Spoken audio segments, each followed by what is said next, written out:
your effort in somebody comes and states that just because I'm black, I should have 50%. No, that's not what it says. It says 50% black people should also be allowed in the same business.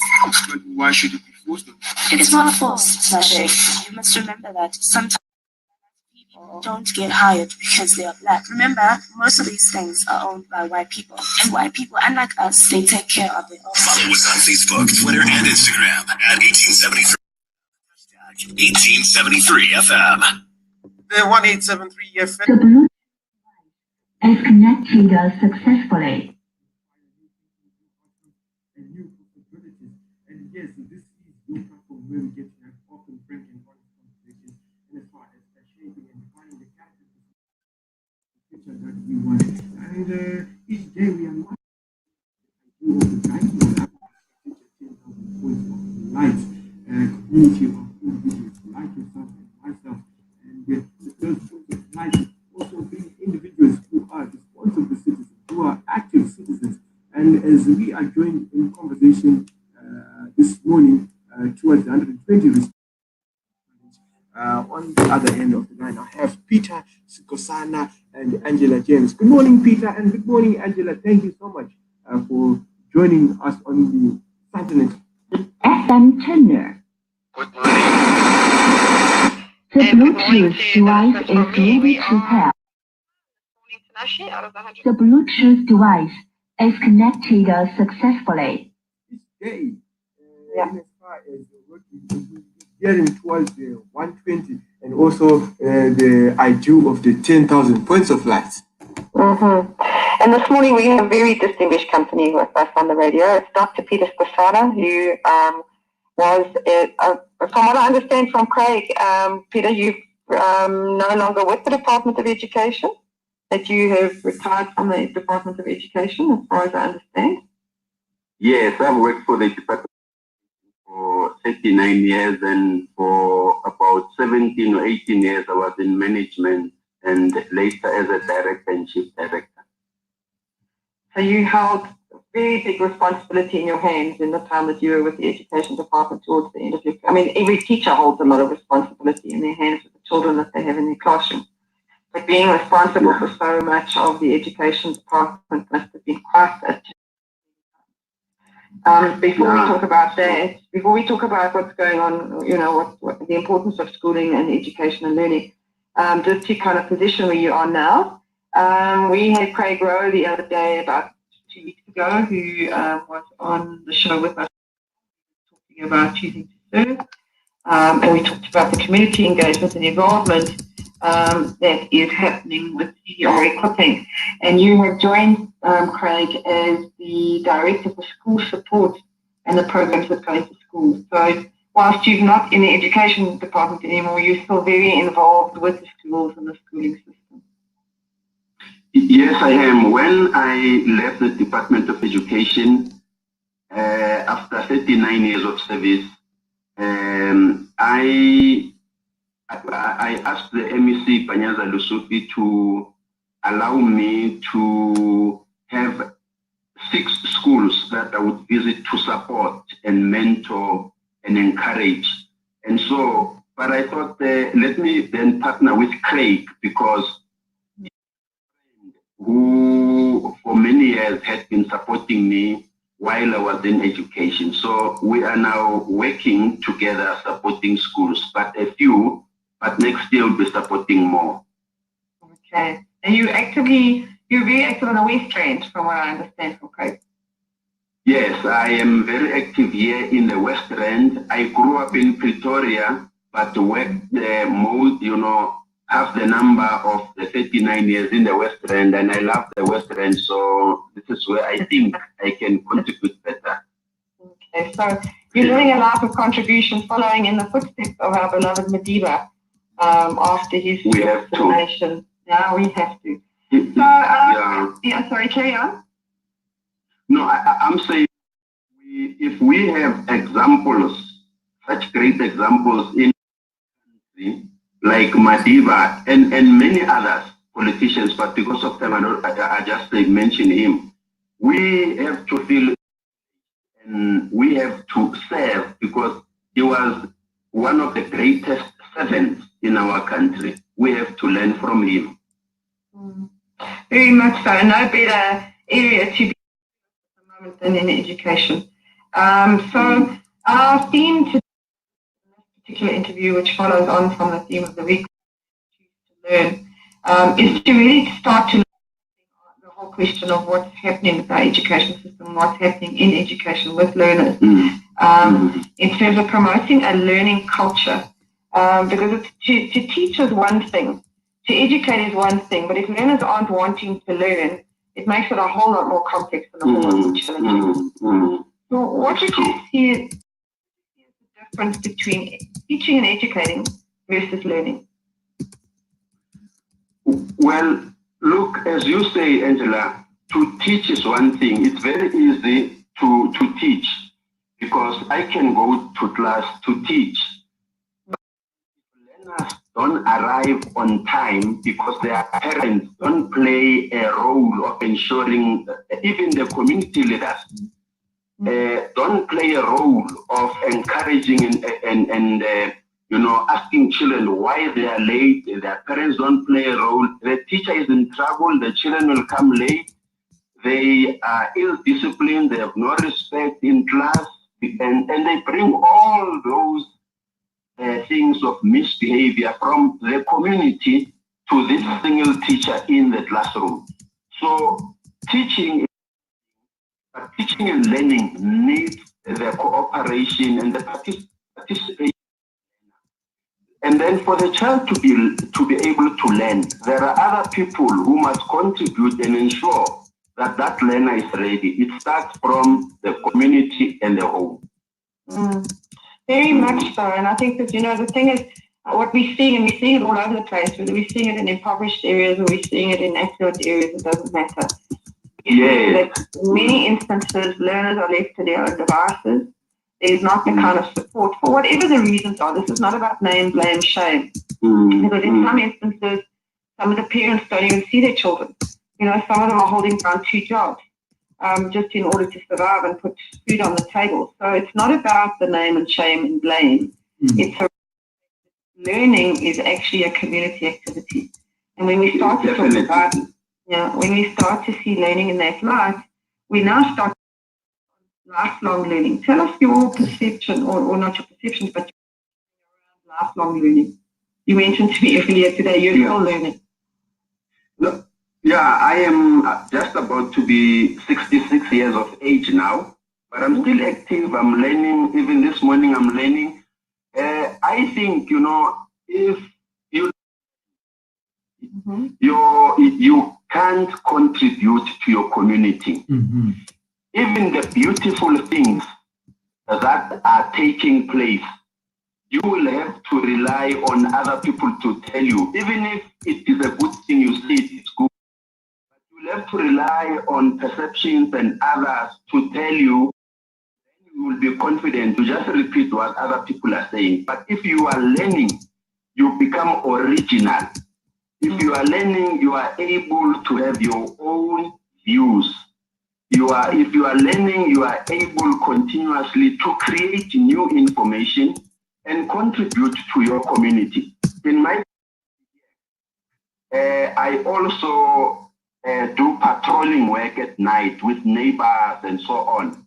It's got nothing to do with education, but I do it. I can contribute, and I learn new things about safety as well. I sit and listen to other people teaching me.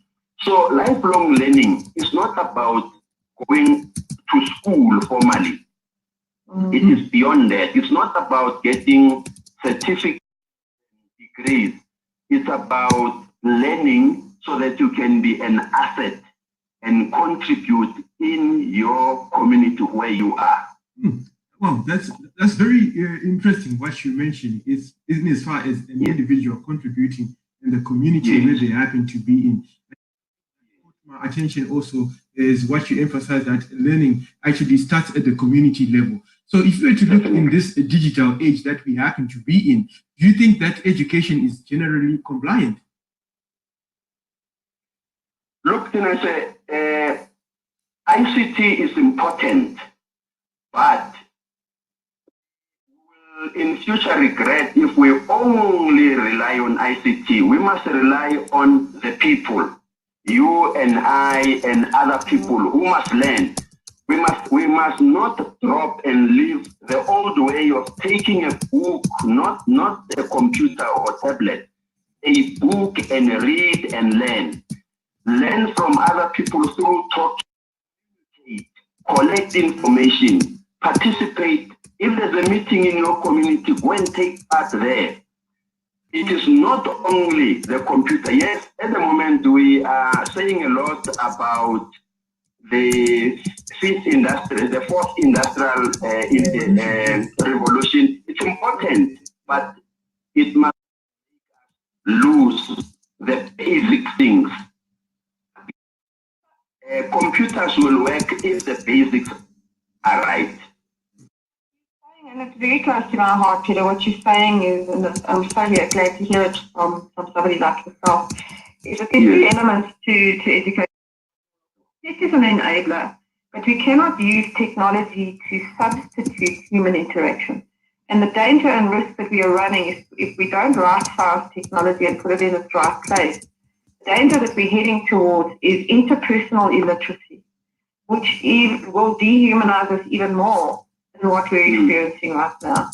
And underneath what I'm hearing you also saying is that, and this is in Africa around responsible citizenship, is I'm also hearing the acknowledgement of I am because of you. We can never lose that humanity into engaging with one another, because if we do, we're in serious trouble. So your views on that right sizing and balancing? We must keep a balance. For instance, I know of many schools where even now I still go, you find children have tablets, but they still prefer having a notebook because the notebook gives them more than just a notebook. Also helps them to be creative and add their own views, unlike just listening to a computer.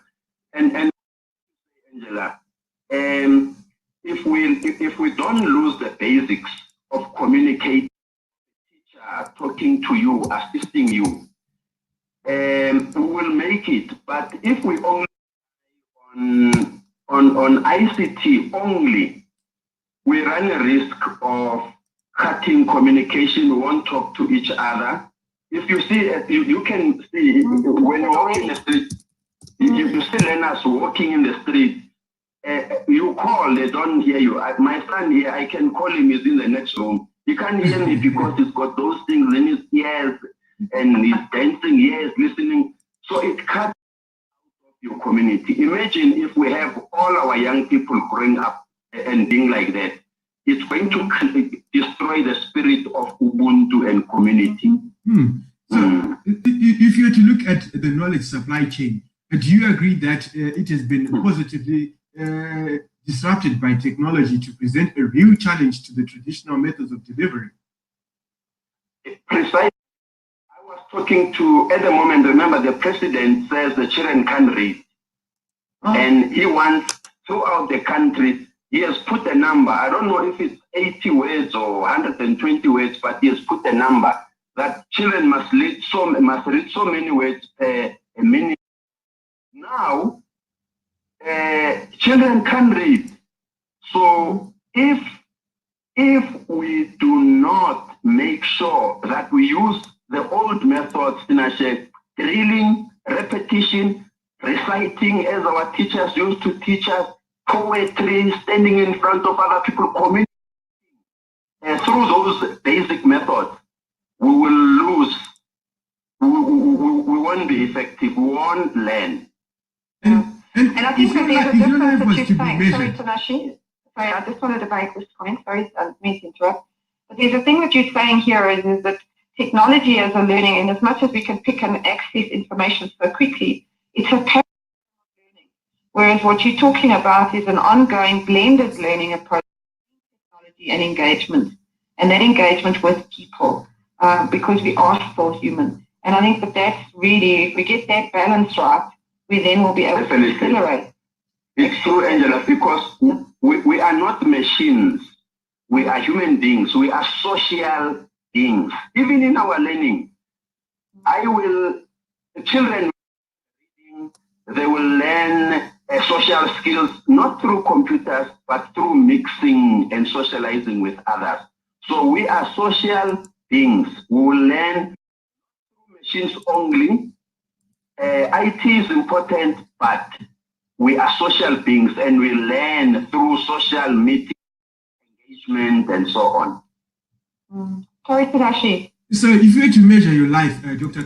Skosana, rather, if your life was to be measured in terms of the people who have been revealed to you in the area of education supply, value chain, how many would they be if you were to estimate? In terms of people? Yes. You know what? I would say I would say not that many, because if I look at primary school, pick on one teacher who went, when I was in primary school, say grade 1, 2, 3, one teacher who went, remember it was classroom teaching, one teacher taught everything. Yes, in primary. Now, for me, it was one teacher who built me at a foundation phase, and that was a certain Mr. Mnesi. So that is grade 1, 2, 3. And if I go grade by grade, I'll pick on just one or two there. All in all, it's according to phases. There are about 3 professors, a doctor and 2 professors that made me. So it is not every who you meet who is going to contribute positively to your life. There are certain people you will meet only, that person only once, but the impact they make in your life will change you and build you for life. Absolutely. I have a number of those defining moments in my own life, but I think what you also alluded to here, and they can be a nanosecond and just change your whole perspective. And I think the thing that you're also alluding to here, Peter, is the role of the teacher is. Because if the teacher is that person, that child or those children being impacted on by that teacher, their lives can change in a heartbeat. And yet we see so many people entering into the teaching profession just because it's a job. That's very bad. The patient's birth. That's very bad. A teacher changes lives.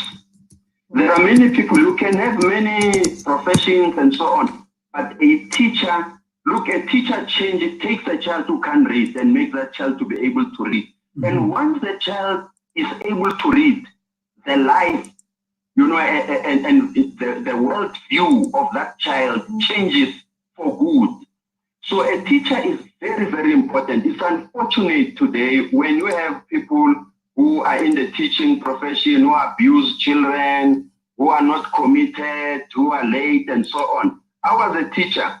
I got now, I think, one girl on Facebook. If you look at in my Facebook, Faith Nyaka is a child I taught 40 years ago. She sent me a message, a paragraph on Facebook saying, Teacher Skosana was this amazing teacher. Because I used to be early, I used to go to class, I used to stay extra without pay.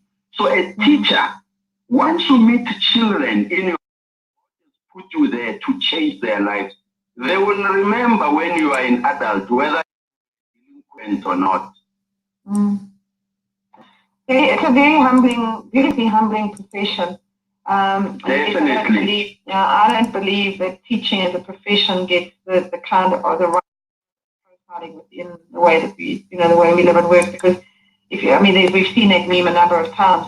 When you look at engineers, doctors, accountants, plumbers, anybody, the adult becomes that because of the way the teachers actually, the roles the teachers play in terms of molding. And when the education system breaks down, it's impacting for future generations in a way that we won't even know. It's true. And quite often, Angela, it's not, yes, like I mentioned, 2 professors and a doctor.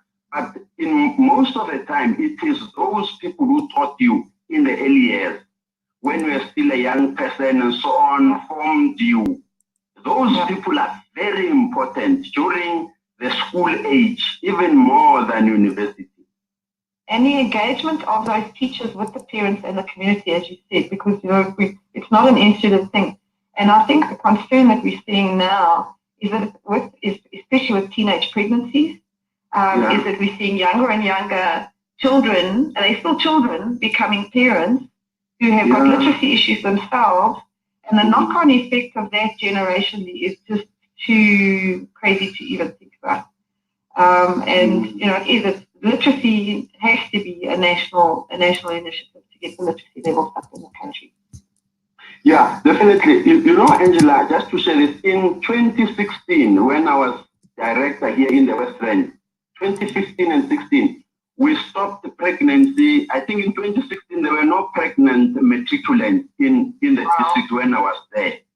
Because we worked on it, there was not alone, with the parents and the communities. I would call parents, I would call community leaders. There was a year 3 learners through their principals and schools, they were pregnant. They were supported at home, those girls, at Carlton Jones in Carltonville. They passed. Now, the following year, we did not have pregnant learners in matric. So I'm saying literacy is important, but the community must help. The environment, the community helps to create that environment. If a community, I'm a community leader, I have a ward, but in my ward, there are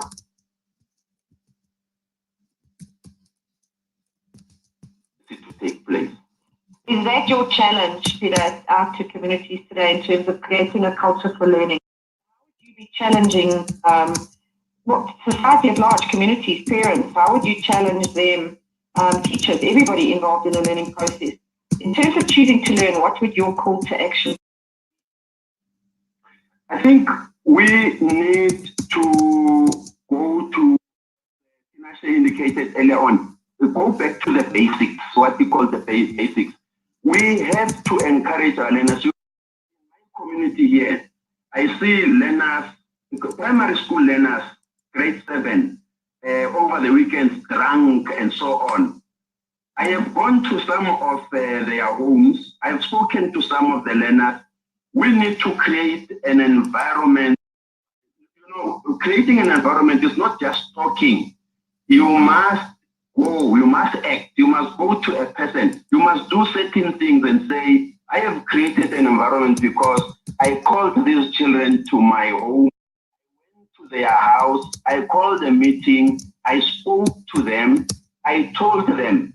Some of them I have some, you know, Craig knows, I buy sometimes shoes, you know, Takis and so on. I've got 2 pairs in my car.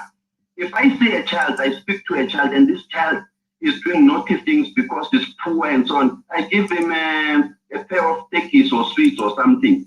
We must act, not because the government is giving us something, but if I am able to do something, God has put you there to be effective, create an environment that will help other children where you are. As an individual. Oh. Okay, that's fantastic. Tinashe, so I think you'll call in, sorry Peter, before I hand over to Tinashe. Do what you can, where you can, with what you have. And you may not have a lot. You may not have a lot of resources at your disposal. But if you can read and write, stopping you to teach somebody who can't read and write to read and write. So your call is really a call to action to get for people to get involved. Because the future generations of this country and our kids are highly at risk. And it's not about sitting back and waiting for the government to do anything about it. It is about the whole question of, as a responsible citizen, how can I contribute? And I think that's your call to everybody. Precisely. Well, it's been a very interesting conversation with you, Dr. Peter Sikhosana. And I would like to take this opportunity to thank Angela for just opening up her network to myself so that I can be able to just have a conversation with you. And more importantly, for her nominating you as one of her points of light to the Banking on Africa's future 10,000 points of light. When we look at responsible citizens, when we look at active citizens who happen to be making a difference within our communities in as far as securing the future of Africa is concerned. So, Dr. Skosana, if I were to deposit your name in this prestigious bank of ours, that is the Banking on Africa's future 10,000 points of light, would that be okay with you? Would that be fine by you? Tinashe, it would be an honor for me to do that because I'm doing what I can. I'm not doing for money, but I'm using my life to change others. Indeed, indeed. And you are a shining example that I also look up to. Just doing what you can do with what you have in order to be a shining star for many others. Thanks. So your both identity number is F593. Oh, the numbers are climbing tonight. That's awesome for you. Well, without you, I wouldn't have been a number 593 this morning. But with you, I've managed to have 593. So Angela, continue being great, being a great both ambassador as well. Thanks, Tinashe. And thank you. I must not sound as if I bashed the parents there. I want them to play a role. Yeah, no, we know that. We do know that. Yeah. It's everybody's job. It's everybody's job to make sure that our kids have got the kind of future that will build us. Yes. Thank you, Peter. Thank you so much. Thanks, Angela. Thanks, Tinashe. Okay, thank you. You have a lovely day further. Bye-bye. Okay, goodbye for now. Yes, so that was Angela James as well as Dr. Peter Skosana, who happens to be former Chief Director of Gauteng Department. And yes, his both identity is both 593 this morning. And as we go on a short break here, when we come back, we'll be speaking to who happens to be in poultry meat industry. When you talk of chickens, that is yes, Tumi Mukwane. We'll be speaking to Tumi Mukwane, who happens to be a chicken grower, currently rearing about 366,000 beds per cycle. So yes, it will be locked on your channel of choice so that we can be able to also